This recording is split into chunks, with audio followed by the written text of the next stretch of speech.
Juízes, capítulo de número 6, verso 1. Porém os filhos de Israel fizeram o que parecia mal aos olhos do Senhor, e o Senhor os deu na mão dos midianitas por 7 anos. Veja bem, Israel era governado por juízes, e o último juiz antes de Gideão foi Débora, uma mulher de Deus, através de quem Deus fez sossegar a terra por 40 anos. Contudo, este sossego não durou para sempre.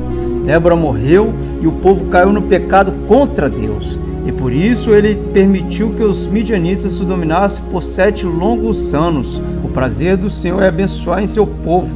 Porém, nada ele pode fazer quando este povo prefere percorrer o caminho da desobediência.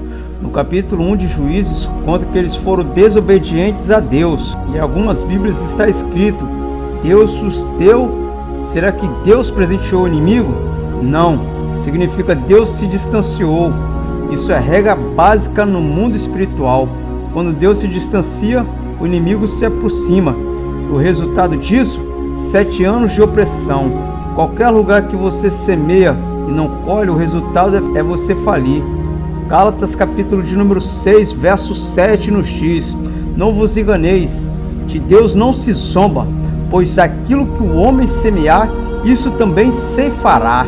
Porque o que semeia para a sua própria carne, da carne colherá corrupção, mas o que semeia para o Espírito, do Espírito colherá vida eterna. Louvado seja Deus! Os filhos de Israel semearam rebeldia, idolatria e colheram os seus frutos. E diz a Bíblia que os inimigos vinham como gafanhotos, destruindo tudo. Sempre que os israelitas semeavam, os midianitas vinham com os amalequitas e os povos do deserto para atacá-los, saqueando a colheita plantada e colhida por Israel, não deixando sequer uma ovelha, uma vaca ou um jumento para eles viverem. Os israelitas passaram a esconder-se em grutas rochosas e esconderijos nas montanhas. Quantos servos de Deus hoje também estão nessa situação? O adversário tem se levantado e, ao invés de reagir, estão se escondendo em covas e cavernas. O medo tem levado muitos homens e mulheres de Deus ao desespero. No Egito, o povo queria ser liberto da escravidão, mas não queria se libertar dos falsos deuses. Muitos são assim, querem as bênçãos, mas não querem o dono das bênçãos. Mas a sua aflição tocou o coração amoroso de Deus. Sabe por quê? Ele não nos trata segundo os nossos pecados, nem nos retribui conforme as nossas iniquidades.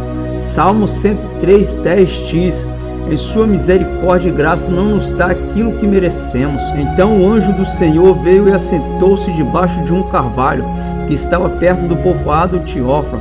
Esse carvalho pertencia a Joás, pai de Gideão, ao qual Gideão estava ali malhando trigo no lagar. O lagar era o lugar para fazer suco e dali que se fazia vinhos. Louvado seja Deus, mas diz a Bíblia que Gideão não estava pisando em uvas, muito menos fazendo vinho, mas malhando trigo. E o anjo do Senhor disse: O Senhor é contigo, varão valoroso. Varão valoroso significa homem esforçado. Eu aprendo com esta palavra que Deus está com quem se esforça, com quem é dedicado. Deus não tem compromisso com quem não tem compromisso. Como varão valoroso, Deus estava valorizando o trabalho que Gideão estava fazendo. E como homem esforçado, Deus estava reconhecendo o seu esforço para salvar o trigo das mãos dos midianitas. Quando o anjo disse: O Senhor é contigo, Gideão respondeu demonstrando a sua incredulidade e insatisfação com Deus.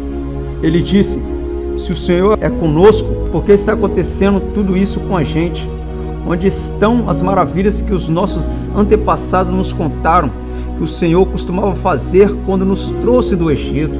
Ele nos abandonou e nos entregou nas mãos dos midianitas. Mesmo tendo ouvido seus pais e avós contar as maravilhas que Deus havia operado em favor dos israelitas, Gideão não acreditava mais em Deus. Mas como seria possível crer num Deus todo-poderoso e viver no desespero da opressão e da dor? Com fome, miséria, dívidas, lares destruídos, enfim, com a desgraça total.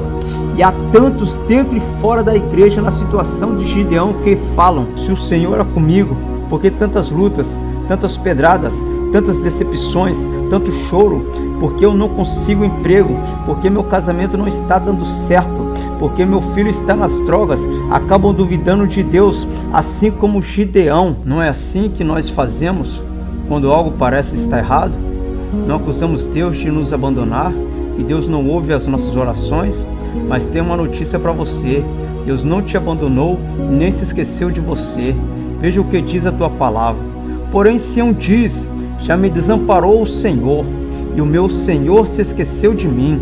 Porventura pode uma mulher esquecer-se tanto de seu filho que cria, que não se compadeça dele, do filho do seu ventre?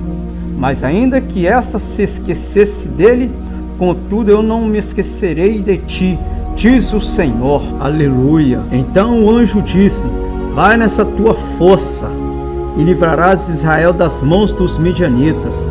No original é: vai nesta humildade.